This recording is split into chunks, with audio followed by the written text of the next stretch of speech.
Okay, our guest today is former federal Senator Rex Patrick. Rex was known as a transparency warrior during his time in the federal parliament and has been instrumental in forcing the hand of the government officials to give over information to the public that would otherwise have been held in secrecy, including the recently released national cabinet documents, which we'll be discussing in this interview. Rex believes that transparency is a critical element of a representative democracy. Without transparency, citizens cannot properly participate in said democracy, and the likelihood of corruption or maladministration occurring increases. Welcome to the show, Rex. Thanks for giving up your time today to discuss this woefully under-discussed issue. Happy to be here, Mitch. Fantastic. So let's get started. I just want to sort of get a little brief background of you first. You used to be in federal politics. Why did you get into politics in the first place? Yeah, look, it's a strange pathway. I like to call myself an accidental senator. So I left my home at age 16, joined the Navy, served my country, saw the world. About 11 years after joining the Navy, I then left and worked in the defence industry. I was a project manager working on electronics sonar systems. And that took me to all sorts of different places on a whole range of different submarines. So I went to sea on US nuclear-powered submarines, Greek submarines, Norwegian submarines, South Korean submarines. And having been a submariner in the Royal Australian Navy, that gave me the ability to contrast what we had versus what some of our allies had. And I was quite convinced when the government announced that they wanted to get a new submarine program that we should go and buy some of these off-the-shelf submarines rather than take a huge risk. Defence are really good at cranking up risk and then ending up not delivering anything, as they did with the attack class submarine program, spent $4 billion not getting a submarine. And so I started to weigh into politics, not as a full-time participant, but just someone who could inform politicians. And at the same time, I started writing about our future submarines, trying to bring submarines back to the people at a sort of simple level, at a declassified level, but help them contribute to the debate. When the Abbott government came into power, then Senator David Johnston asked me to be his naval advisor. I declined to do that. But I ended up going on and working for Nick Xenophon. And when he left the federal parliament, I ended up replacing him. And that's how I became what I call the accidental senator. Oh, it's good. It's good to have people like you in politics. So especially people with a working background.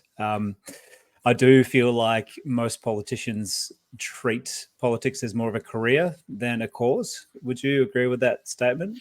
Yeah, look, there are some people that perhaps start off as advisors in a political office and work their way up and eventually end up being inside a chamber of some sort, being able to vote on behalf of people.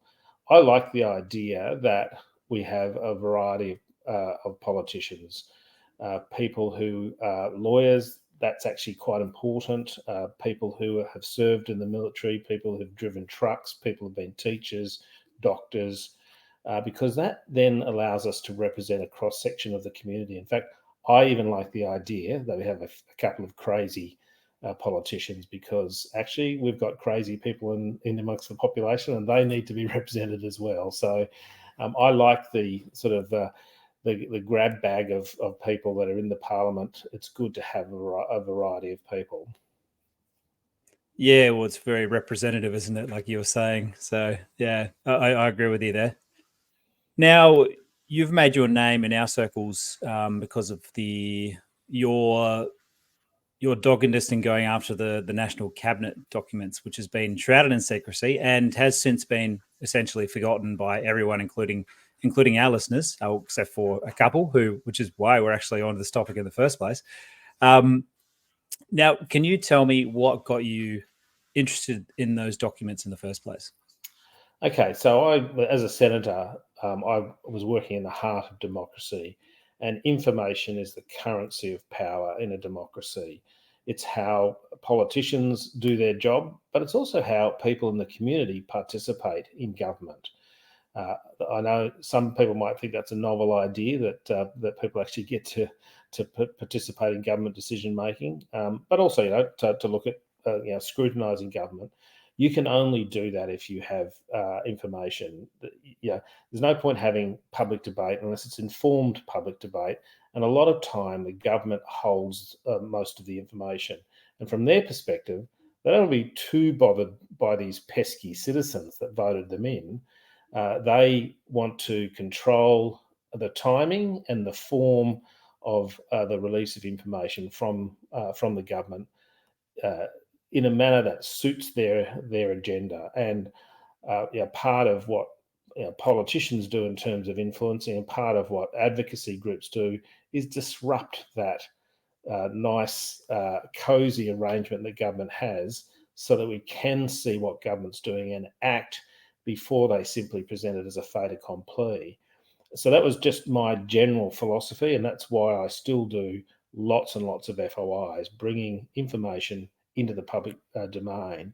Now, of course, when COVID came along, the Prime Minister back then, Scott Morrison, felt the need to have a national cabinet to bring our Prime Minister and our first ministers in each of the states into one room to be able to discuss their response to the pandemic.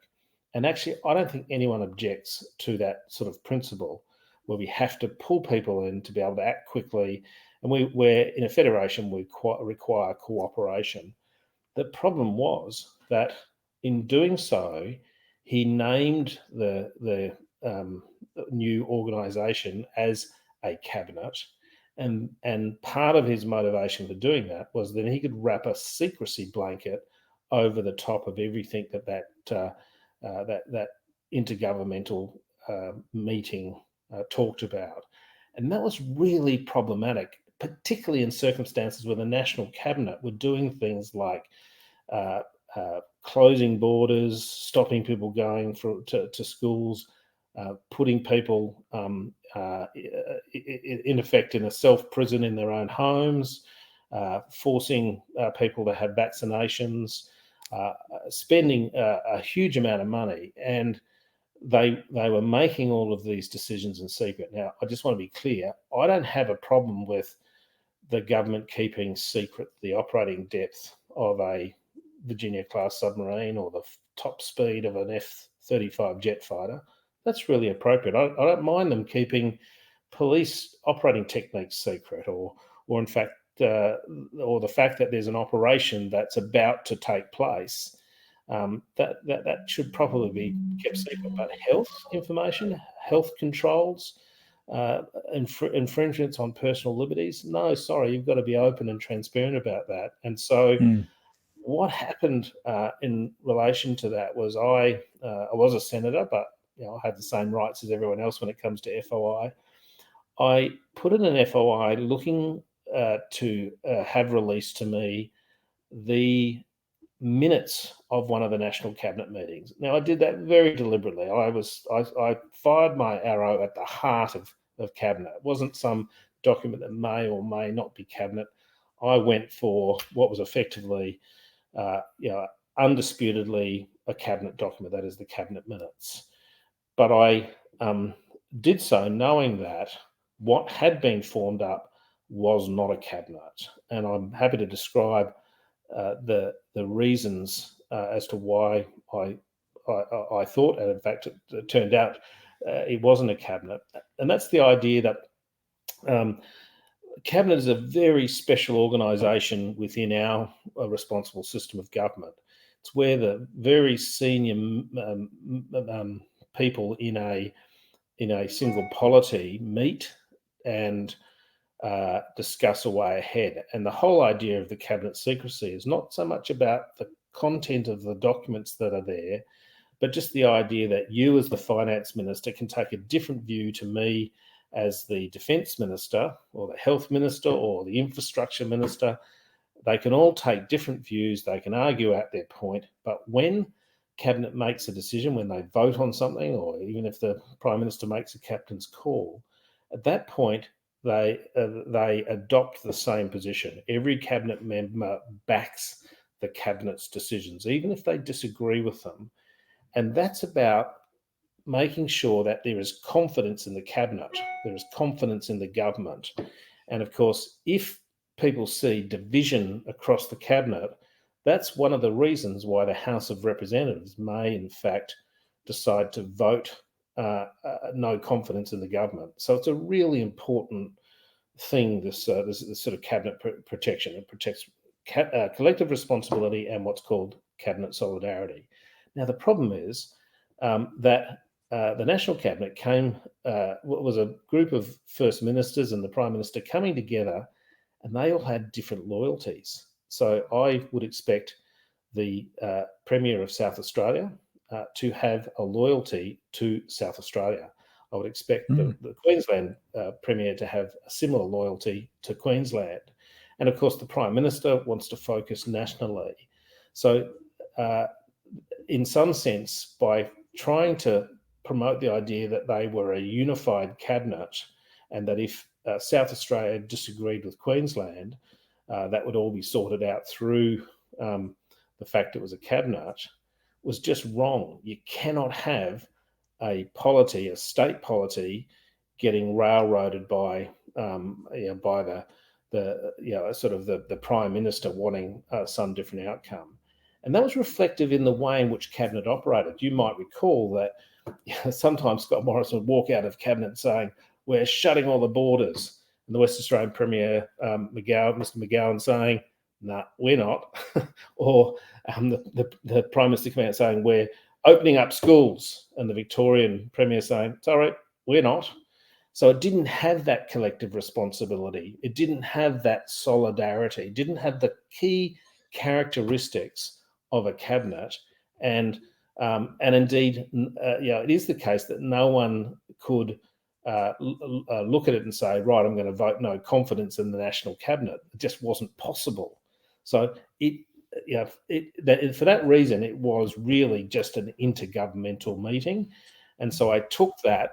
I took on the government, Mr. Morrison, by putting in an FOI. When it got knocked back, I took it straight to the Administrative Appeals Tribunal. The matter was so significant that they brought in a judge to hear the matter, and I actually had a pro bono SC, senior counsel, representing me with a junior, and the Commonwealth did the same. They had a Queen's Counsel and a junior that then argued it out, and Justice White of the Federal Court, even though he was sitting as a president of the AAT, he ruled that National Cabinet was not a cabinet. And from that point onwards, that meant that everyone could now put in an FOI request if they wanted to find out about vaccines or contracts with Pfizer, or any issue as to why the cabinet was handling a particular matter in the way it was. They were open to do that using FOI. I'll just add a final twist. When I finally got to the point of having the matter argued out in the AAT, the Commonwealth came in with a backup option. And that backup option was that the Prime Minister and all of the First Ministers had agreed that they wanted to keep these meetings as confidential meetings, and that if the tribunal released the document that I was after, that would cause a breakdown in trust across the federal and state governments. Now, of course, this idea that premiers and prime ministers can just have their own sort of private agreement that ousts the right that's been given to us by the Parliament for access to information, the idea that they can just say, "We're going to have a confidential conversation," is something you can do if you're in China or North Korea, but not Australia. And so they also lost out on that as well. Yeah, I think there's a bit of an aberration from a lot of politicians about what they do in China and North Korea, to be honest.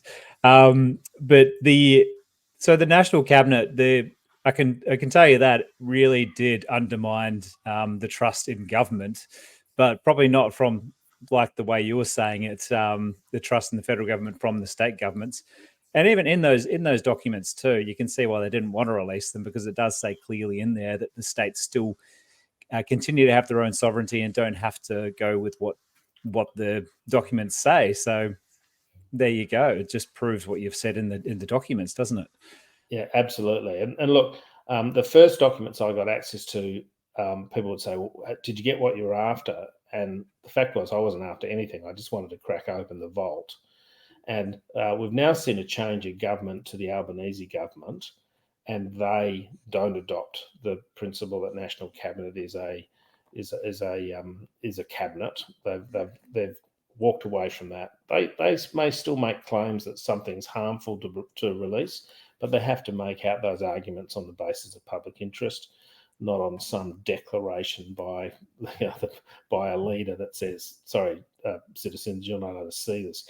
Because people got to remember that everything the government does, it does so on your coin and for public purpose, and therefore the default position is you're entitled to see it. Yes. Yeah.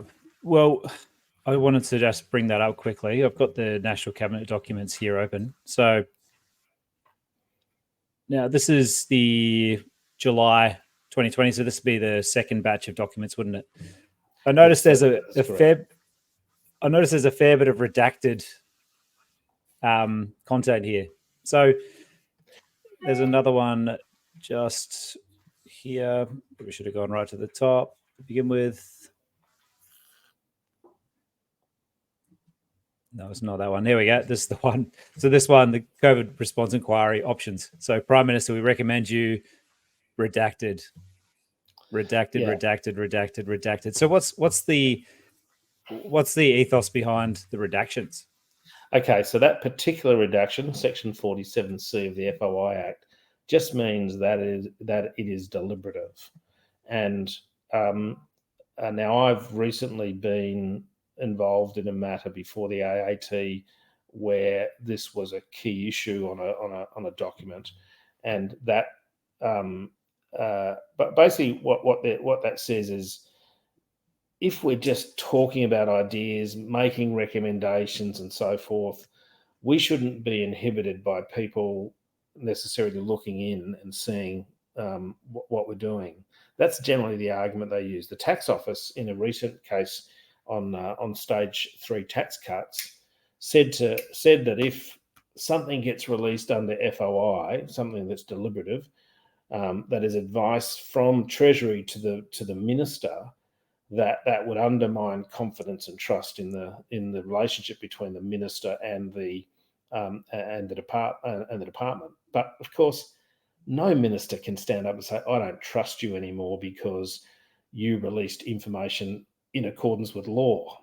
No minister's going to say that, and it's not like I was asking the Treasury official to meet me in the back alley of down in Norwood somewhere and hand me a paper bag with the documents in it. It was just an open request. So that got knocked off. And the other one was that the agency said, "Look, if our advice is disclosed, we're going to roll back our advice." And of course, that's unlawful. And I ended up cross-examining a very senior official saying, "Hang on a second, under Section 10 of the Public Service Act, you are required to give frank, honest, fulsome, and evidence-based advice. Are you telling me that if it gets disclosed, noting that the FOI Act and the Public Service Act live in harmony together, if this information is being disclosed, you're going to break the law?" And of course, they had to back down. They sort of walked away from that position. So that's what that Section 47 is about. That's a way of saying that the cabinet ministers are now feeling that if what's disclosed is disclosed, then they'll back down on their positions, which of course is a bit silly when you're talking about people who are the leaders of states and indeed the federation. One would expect that they are fearless in what they do, and that. And my view is, when you get to these really high levels, it's not like you've got a couple of junior officials come up with an idea and releasing that might be harmful, and that it might set off a whole bunch of sort of adverse reactions. But what very senior officials and indeed ministers are talking about, everyone ought to be able to see that, because that's what the government's going to act on. And my one of the arguments I had with Treasury in the latter case was that if you are giving advice to a minister, that minister is going to act on. They're going to act upon that advice. That's exactly the sort of advice that needs to be subject to scrutiny, external modelling, checking, and so forth. And if you're not prepared to have your advice checked, then the minister should not act on it. And I think that's a really reasonable position. So that's what that particular exemption is about. Now, I didn't take that on because I'd moved on to other things. I'd cracked open the vault. I kind of left everyone else able to then make FOIs and challenge those sorts of decisions. So I let that one lie because I'd moved on to more contemporary issues, noting that sort of got released to me in 2022, I think, from memory. So it was a couple of years. The fight took me a couple of years. Yeah. So how hopeful are you that people will continue the fight and get these sorts of things unredacted? Because what you're saying there is, obviously over the pandemic, a lot of the advice was given by public servants and a private, almost, you could make the case that the private entities who were giving the advice in the first place to politicians who I know have a lot to take on. A lot of information comes in, so they do rely on the information. But as you said, the public should be able to see what the decision-making process was, and we still. Absolutely.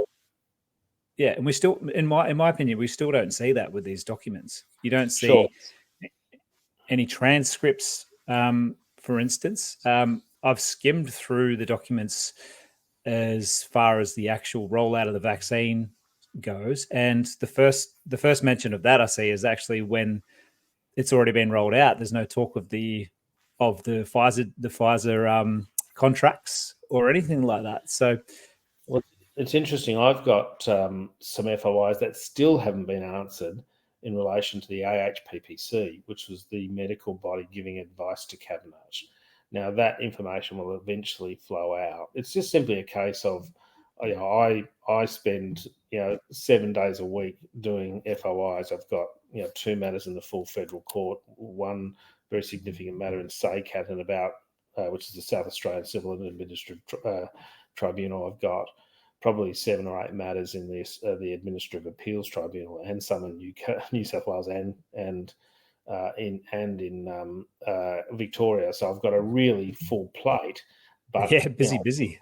I want to see a whole bunch of transparency Jedi apprentices out there giving this a crack.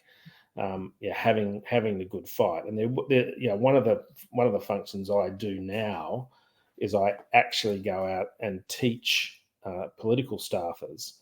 So both members of the Liberal Party, actually, and the Greens as well. I teach them how to do FOI, and some of the independents. Interestingly, no one from the Labor Party has asked me to do any training for them, because it turns out that transparency is a word that you only ever shout from opposition benches. Okay, yes.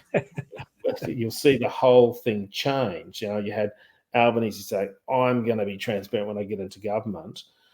I've just spent a whole year of time, and the Commonwealth spent probably $100,000 resisting disclosing to me his official diary. Now, I'm not talking about when he goes to the dentist or when he goes out with his family. I'm talking about who he meets with, who is influencing him, and he refused to provide me with that information. I had to take him to the AAT, and eventually he capitulated. And but for all his sort of statements about we're going to be a transparent government, you'll find once they get in government, they again look around and say, "Well, I don't want anyone else to know what we're up to." That just causes trouble. So that's that's the way it flicks. So I don't. And in fact, people often ask me, who's better, Scott Morrison or Anthony Albanese? And in some sense, I say Scott Morrison's better because he wasn't shy in talking about secrecy. He was quite secretive, but at least he was honest about being secret. Whereas I find with Anthony Albanese, he purports to be transparent, but in actual fact, I've done 300 FOIs against or seeking access to information under the Albanese government, and a lot of them are knocked back. Some of them I let them go. I take what I can get. Other times I take the government to the AAT, where someone independent can look at it. And indeed, I've got one where I've taken it to the federal court, and that particular matter, which is about getting access to a minister's documentation after they've been removed. So I've got a matter where I sought access to what Christian Porter sent to the Prime Minister Morrison in terms of advice about sports rorts. I sought access to that. It was refused. I appealed it. When Christian Porter was the subject of rape allegations, which he strenuously rejected, he nonetheless left office, and Senator Michaelia Cash took over as the Attorney General. And from that point onwards, we were told, well, the new Attorney General doesn't have the information that I'd sought access to. Now, that ended up going to the federal court, with my argument being that the date in which you determine whether or not a minister is in possession of a document is on the day the request is made, not on the day that some future decision is going to be made. Because otherwise what happens is they get the request and they can shred the documents and say, well, they don't exist. So the second point was you work out whether they're in possession of the documents on the day you make the request. And from that point onwards, because you have an appeal right that goes all the way to the High Court, they have a duty to keep these documents in their possessions until the matter's resolved. And I've won in the federal court. Sadly, the Attorney General has appealed that. There's a strong desire in the ministerial wing to be able to sweep the dirt underneath the carpet as they leave the office. Oh, geez. So what's the main reason they give? That they don't want to release it, like, because I'm freedom of information, right?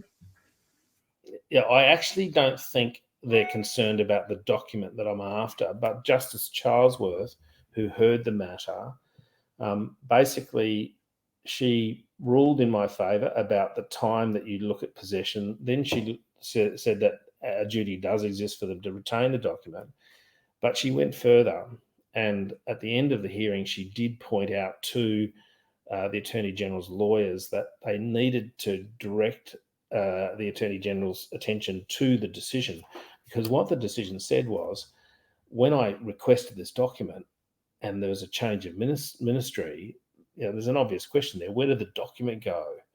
And the submissions of the Commonwealth were that it wasn't transferred, which could be translated into everything got shredded. And Justice Charlesworth said that is unlawful and that has to stop. These documents don't belong to, in the case of my FOI, they don't belong to Christian Porter. They belong to the Attorney General. So he's just filling the role. And actually, when there's a change of minister, you don't get to shred all the documents because they belong to the minister, not to the person who's filling the minister's role. And I think that's hugely problematic for a government that, when the government changes, all these trucks roll up to Parliament House to deal with all the shredding that's taking place. And she's Justice Charlesworth, Her Honour, has said that you cannot do that because those documents are a national resource. They belong to the government. She pointed out there is no such legal entity as a government of the day. So the documents can't belong to a government of the day they must be transferred somehow. Yeah. And if and you see this all the time, you'll see, Albanese gets some legal advice that says, I use the example of The Voice, that that the Voice is all good was his assessment. I'm not going to go into whether I agree or disagree with that, but he's got some advice from the Solicitor General saying everything's okay. Refuses to release the full advice. What Justice Charlesworth has said is that advice doesn't belong to Anthony Albanese. It belongs to the Prime Minister, and it's advice that was paid for by us taxpayers. And so, if there's a change of government, let's say Peter Dutton gets in, then Peter Dutton would have an entitlement to look back and say, "I want to see that legal advice." Because that might inform me on something I might want to do. And Justice Charlesworth said that's how it should be. And so I think that's the reason why this matter is being appealed. It's going to the full federal court. I think it'll be heard in August at some point in time. The government's got these huge deep pockets that allow them to just continue appealing that, and it might be that they appeal that all the way to the High Court, but I'm struggling, and I guess have to wait and see what their submissions are as to why Justice Charlesworth, they say that she was wrong. Well, and that's part of the problem, isn't it? It's just the massive amounts of money they use to keep these things hidden in the first place. Yeah, well, one of the other matters I've got before the federal court was one of the problems we have is when you appeal an FOI, so you're trying to get to the bottom of things, and there is a way to circumvent this, and I have done this on several occasions to get my matters to go from the Information Commissioner straight to the Administrative Appeals Tribunal, where they can be dealt with quickly. The Information Commissioner currently takes about 4 years to do a review. Like, the government's changed in that time frame. That's a whole parliament and a bit more. And so I took the Information Commissioner to the federal court and basically said, your timeframes are unreasonable. The court actually found that the timeframes were indeed unreasonable, but not legally unreasonable, because the minister, because the Information Commissioner wasn't funded enough to be able to deal with the sort of backlog of cases that she had. So the court ruled that the times weren't unreasonable. Now, that's been appealed, and what we've said is that in the appeal is basically, if there's a right, like an access right, that's given to you and me by the Parliament, it can't be right that the government can take that right away just by screwing down the resources. That can't be proper. And that's what we've presented to the full court, to say there's a limit to their argument that they don't have enough resources. And the fact of the matter is the government should fund that function properly, but they haven't. But it's the Parliament that decides what our rights are, not the government. They act within the laws that our Parliament set, and so that's the competition here, is that that the Parliament gave us a right, and the government shouldn't be able to take it away just by screwing back the resources. So there's another fight that I'm wrapped up in, and can I tell you that in that particular case, the government in the original matter spent $730,000 on lawyers. Now, you can imagine me as the litigant, and I lost that in the original jurisdiction. I could have gotten a cost order for basically $1 million that it just wipes you clean. Now, fortunately, in that instance, I had what was called a protective cost order. It was recognised it was a public interest matter, but nonetheless, it still cost $80,000. Luckily, I was supported by the Grata Fund, and in fact, the Australia Institute also supported me. But you've got to be able to pull together people who, pitch in a bit of money to make sure we can challenge these sorts of things. And that's always the problem. The government's got very deep pockets. It's not their money they're spending, it's yours. Yeah, it really makes you sick, doesn't it, when you see people out in the street who have lost their homes or just having a hard time with cost of living. And all the issues we've got currently in society. I mean, we're still a very lucky country, don't get me wrong, but to see them waste that amount of money on something like this, as frivolous as this, just to keep a secret, they've forgotten what democracy is. I think that's not half the problem. I think that is the problem. They've forgotten what democracy is, and so have we, the people. We've forgotten what it is, so we're less likely to challenge them in this. We're quite lazy. You know, when we go to elections, it's my view that about 20% of the population have studied and examined and looked into politics. That the other 80% don't pay much attention, and they decide who gets in because there's more of them. And that's the problem. You know, your viewers, your listeners are probably quite hooked into politics and some of the things that are going on in Canberra or in their capital cities, but they're rarer than they're sort of a rare person in amongst the population. And I get the other people not wanting to get to engage too much. You know, they're busy, trying to take their kids to school and have them play soccer and do all the things that they need to do. And actually, every time they look and see on the television something happening at question time in Parliament, they just shake their head and they just stay away from it. Yeah, it's right. It's the reason why I think there shouldn't be mandatory voting, because unfortunately the 80%, they're the ones that turn the tide, aren't they? Now, I wanted to ask you, what kind of organisations? I know you mentioned before that you're working with the Greens and all sorts of other parties about how to do this. So, can any organisation request an FOI? Okay, so I've been working with the Greens and, in fact, the Teals. I've been training the Teals, just to get this right. I've been training. Sorry, let me start again. I've been training the Greens. I've been training the Liberal Party in terms of their staffers, Liberal senators and members' staffers, so that they know how to do FOI. But I've also been helping the Teals out because they're under-resourced, and I don't have to get engaged in their policies. But if they've got a particular issue that they're interested in, so someone like Sophie Scamps, who might be quite interested in making sure that we're not feeding our children, lollies and sort of unhealthy food. I've done a few FOIs for her to help get her information so she can charge off into Parliament and act on that information. As I said, information is the currency of power. But I can train people on how to do FOI. But in answer to the question I think you asked, in terms of people being able to do an FOI, anyone can do it. It involves a really simple thing. A lot of people might come to me and say, Rex, I can't get access to this document. I spoke to this official and they said they'd consider it. And it's been 3 months and then they haven't given it to me.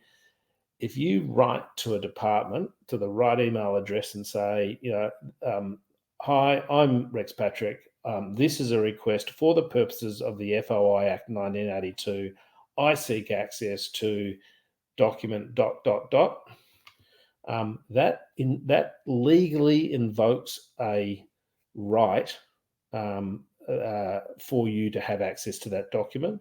The way the FOI Act works is the starting position is you can have it, provided you've articulated properly the document or documents that you're after, and they can refuse access to it, but they have to explain what exemptions they're using and properly ground those exemptions in evidence. Now they often don't do that, and often I end up in the tribunal fighting them. And what typically happens is I find that people make decisions, officials make decisions. They tend to over redact.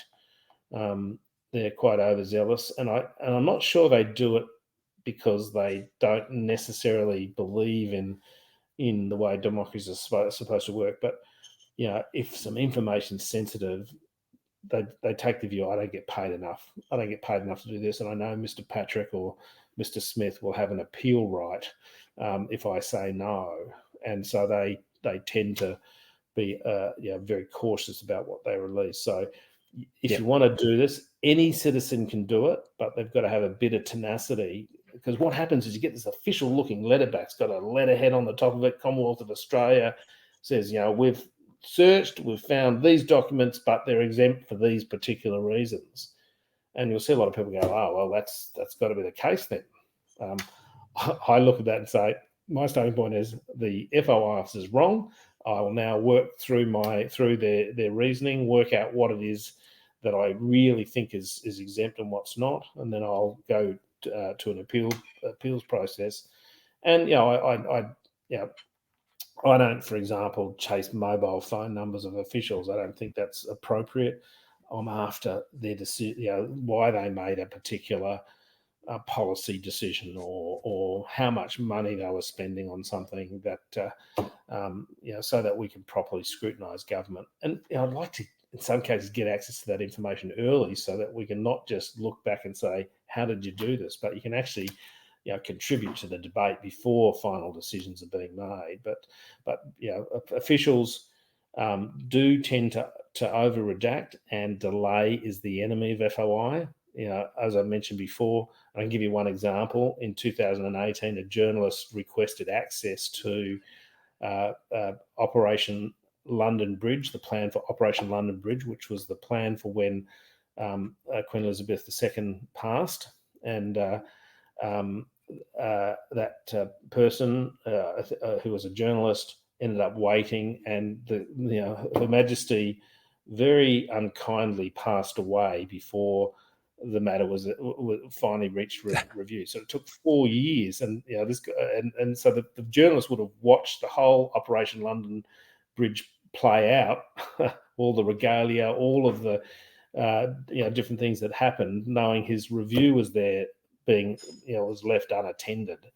And so delay really is the enemy of FOI. Even when I get these documents, which I hope I will get, related to the sports rorts affair, in some sense it'll be historical. And the reason, in some sense, I'm fighting it is because, well, I am curious about what the advice was, because, again, having worked in Parliament House, when a government wants real legal advice, it will go to the Solicitor General. When it wants a political fix, it'll go to the Attorney General.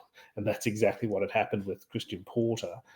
So I would like to see the document, but in some sense, I'm trying to kill off the bad interpretation of the law that says once a minister changes office, you can no longer, your FOI appeal dies. I just say that can't be right. But anyway, so delay, huge problem with FOI.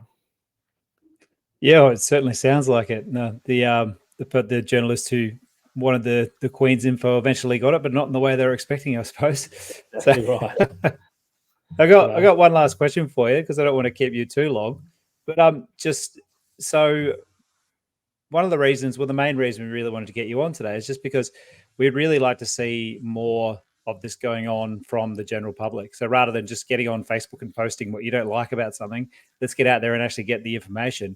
So how can the general public be engaged in the fight to obtain these documents? So a relative handful will file the documents, while the vast majority will be instructed on how to publicize the results. Is that a good way to go about it? Yeah, look, one of my successes in FOI is, first, I know the FOI regime better than most lawyers, and I'm not a lawyer, but you've got to be able to get the documents and then do something with them. And that means you either connect them into Parliament, back into Parliament House somehow, connect them back into the media, or in my case, I'm fortunate I can write my own media articles if I want to. So the thing about FOI, particularly when you're trying to do something in the public space, is to be able to be able to get the documents in as much sort of unredacted form as you possibly can, and then actually go ahead and use them. I might add that if you want to get access to information about yourself, you're entitled to do that at FOI. If you want to see what the Department of Home Affairs has on Mitch, then you can put in an FOI request to see that, and there is an accepted public interest that you're entitled to know what the government has about you, and you can even then request them to change information or to annotate information if you think it's wrong. But really, we need people who've got a bit of tenacity, a bit of sort of skill about them, making these FOIs in a whole bunch of different areas, and then being able to follow through in terms of pressing to get greater access than the government might otherwise want to give you, and then, of course, doing something with it in the media.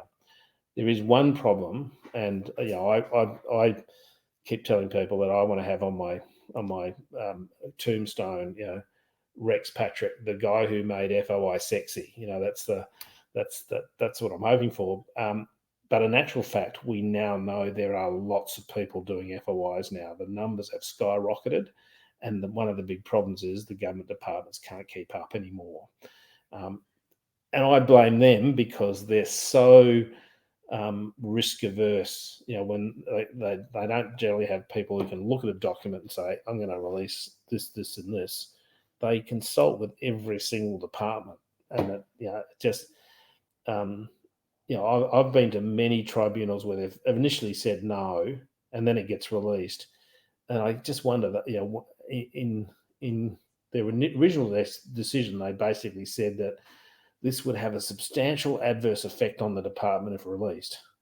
I go and fight them, it gets released, and nothing happens, except I'm better informed. I can feed it, I can put pressure on, but and there's no downside. There's no downside for an official who says no. Yeah. So it's like the watered down version of national security reasons, isn't it? Really? Yeah. Look, I mean, there's a whole range of reasons they can say that you can't have access. So, for example, if you wrote to the Department of Health and said, I wish to seek access to KFC's secret 11 herbs and spices, that might have had to have been submitted to the government to enable to address health concerns or something. Most people would say it's quite unreasonable for the government to hand over that secret, and so there's an exemption that prevents you getting access to trade secrets. There's exemptions that stop you getting access to some things that businesses are doing, but again, that gets abused by officials, or they get scared and they take the view that anything to do with a company is somehow exempt, where that's simply not the case. And in fact, I've had some really good decisions in South Australia from the Ombudsman that says, look, I understand that the release of this document would cause some harm to the company, but the public interest is greater. And my view on this is that particularly, I'm not so interested in the financial positions of companies. That's a matter for the share market or for the people who own the company. But when a company turns up and says, I'm going to lobby government because I want a particular policy or I want a particular outcome, that information should be made public, even though it's a company that's pressing it. If they are influencing public policy, then my view, and it's supported in the law, there's a public interest in knowing that BHP are pressing for particular policies, or Santos are pressing for particular policies, or the AMA want some new law passed. The Australian Medical Association. If they're engaging with government to try and influence, that engages, in my view, the public interest and opens the door for us to see what people are saying to our ministers to try and get them to act. Yeah, definitely. Yeah, good point there. I guess that's why you're going after Albanese's diary, to see if Alan Joyce had any impact on. Alan Joyce was one of the diary entries, so I ended up getting the diary, and it showed that Alan Joyce had a meeting with Anthony Albanese. And the nice thing is, once you get a diary, and I often FOI diaries, you can look at the diary and you can say, I don't care about all of these other meetings, but I do care about the meeting that Chris Bowen had with the Electric Vehicle Council. Okay, and I can say, right, I'm now gonna, having got the diary, I'm now gonna put another request in to see what was discussed at that meeting. So you can do sort of multi-layered FOIs that help you get access. My saying is, an FOI a day stops democracy decay. I like it. I like it. Well, thanks, Rex. You're a true trailblazer in this field. So yeah, hopefully our listeners and the rest of Australia who actually gives a shit about democracy in general will pick up the slack here and help you out in the fight, because yeah, we're really keen on it. But yeah, keep doing what you're doing, because it's amazing. And if you wanna reach you or find out what you're doing, can you tell us how to do that? Probably the best way, I regularly tweet about some of the things that I'm up to and some of the FOI requests I'm making. So that's at Mr. Rex Patrick. I'm also on Facebook, but I'm also in the media. So I write for Michael West, but I'm often, Google will find me. So I've also got a website that which is www.transparencywarrior.com.au. You can go on that site and have a look at some of the processes that are where I lay out what the processes are in the FOI space, what the different steps are. Awesome. Well, we'll get all those links at the bottom, and I'll link to a couple of your articles there as well. But yeah, once again, thanks, and we'll let you know when this is up, and you can have a watch. Yep, sounds good. Cheers. Thanks, Rex. No problems.